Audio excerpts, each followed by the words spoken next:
والذین آمنوا اشد حبا للہ۔ اعوذ باللہ من الشیطان الرجیم، بسم اللہ الرحمن الرحیم۔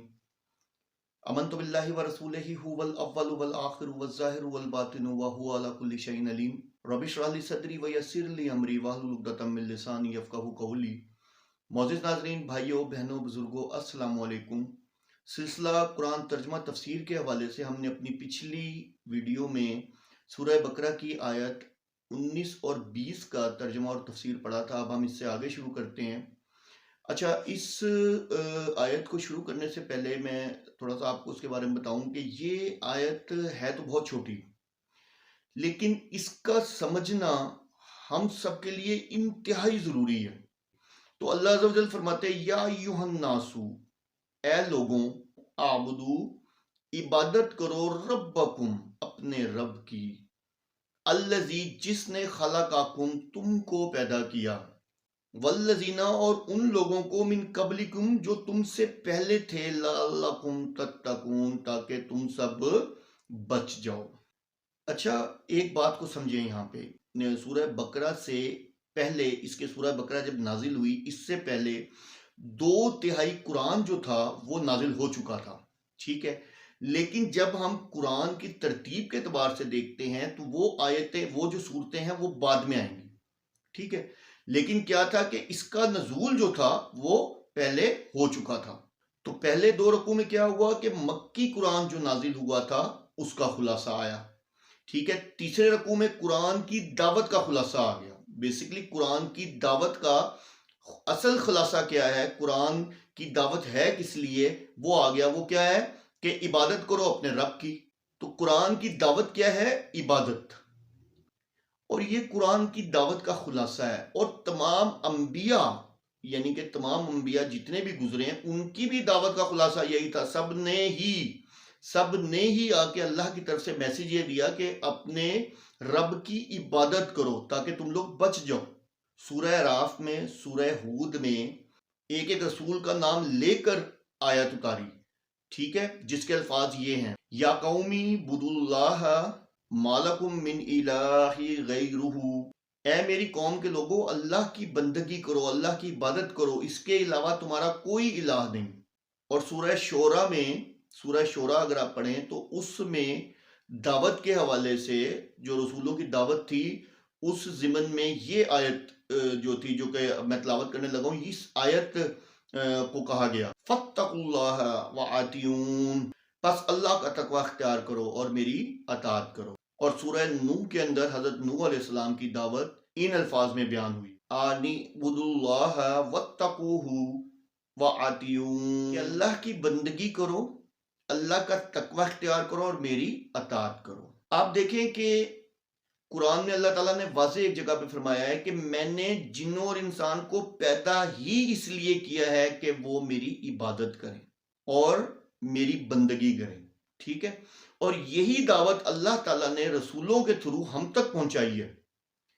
جو رسولوں نے آ کے ہمیں جو میسیج دیا وہ یہی دیا کہ اللہ کی عبادت کرو، اور اللہ کے رسول صلی اللہ علیہ وسلم خاتم النبیین کا بھی یہی دعوت تھی کہ اللہ کی عبادت کرو اور اس کے سوا کسی کو شریک مت بناؤ اور میری اطاعت کرو۔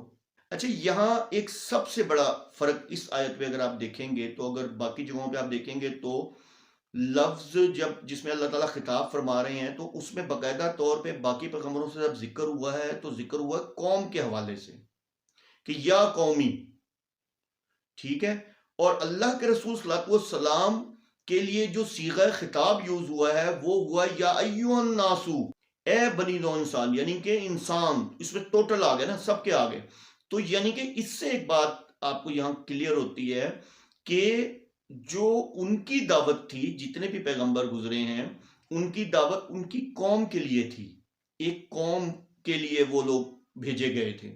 اللہ کے رسول صلی اللہ علیہ وسلم رحمت للعالمین، تمام دنیا کے لیے رحمت بنا کر بھیجے گئے ہیں، ٹھیک ہے۔ اور ان کی دعوت جو تھی وہ تمام لوگوں کے لیے، تمام قوموں کے لیے۔ اچھا، اب لوگوں کا کیا ہے؟ لوگ دلیل یہ دیتے ہیں کہ جی دیکھیں، ہم نے تو اپنے آبا و اجداد کو بھی اسی پہ دیکھا، اور اسی طرح ہم انہی کے یعنی کہ دین پہ چل رہے ہیں اور ہمارے آبا و اجداد بھی ایسے کرتے تھے، تو کیا وہ غلط ہے؟ تو اس میں اللہ تعالیٰ نے اس آیت میں بھی ایک اور آیت بھی ہے جس میں اللہ تعالیٰ نے اس میں تو واضح کہہ دیا کہ بھئی تمہیں جب تم سے کہا جاتا ہے کہ اتباع کرو میری، تو وہ کہتے ہیں ہم تو اتباع کریں گے ان کی اپنے آبا و اجداد کی، ٹھیک ہے؟ تو اللہ تعالیٰ فرماتے ہیں، میں آپ کو خلاصہ بتا رہا ہوں کہ اللہ تعالیٰ فرماتے ہیں کہ تم ان کی اتباع کرو گے جو کہ غلط ہیں، تب بھی تم ان کی اتباع کرو گے.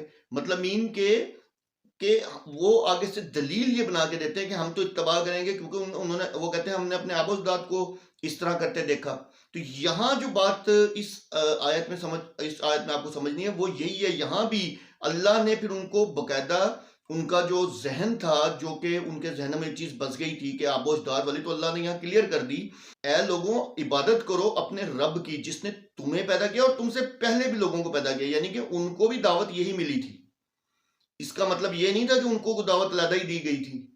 پھر آگے اللہ تعالیٰ فرماتے ہیں تاکہ تم بچ جاؤ.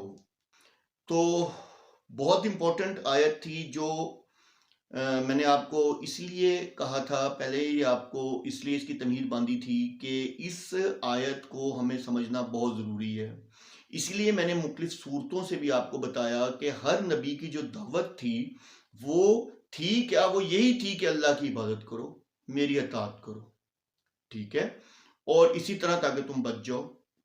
اسی طرح ہمارے جو نبی صلی اللہ علیہ وسلم ان کی بھی دعوت یہی تھی کہ اللہ کی عبادت کرو، ٹھیک ہے، اور میری اطاعت کرو. اللہ کی عبادت کرو، اس کے سوا کوئی شریک نہیں، اور میری اطاعت کرو، ٹھیک ہے؟ تو تمام نبیوں کی یہی دعوت تھی. اور یہاں اللہ تعالیٰ نے اس عذر کو جو یہ لوگ بناتے ہیں کہ جی ہم تو اپنے آبا و اجداد کے دین پہ چلیں گے، تو پھر اللہ تعالیٰ نے ان کو جواب دیا ہے کہ بھئی تمہیں عبادت کرنی ہے. اس کی ریزن ہے کہ تم سے جو پہلے تھے ان کو بھی یہ میسج دیا گیا تھا، یعنی کہ تم کوئی انوکھے نہیں ہے کہ تمہیں کہا جا رہا ہے عبادت کے لیے.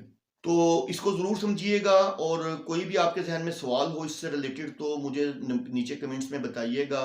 اور اللہ تعالیٰ آپ سب کو دل میں استقامت دے. وآخر دعوانا ان الحمدللہ رب العالمین.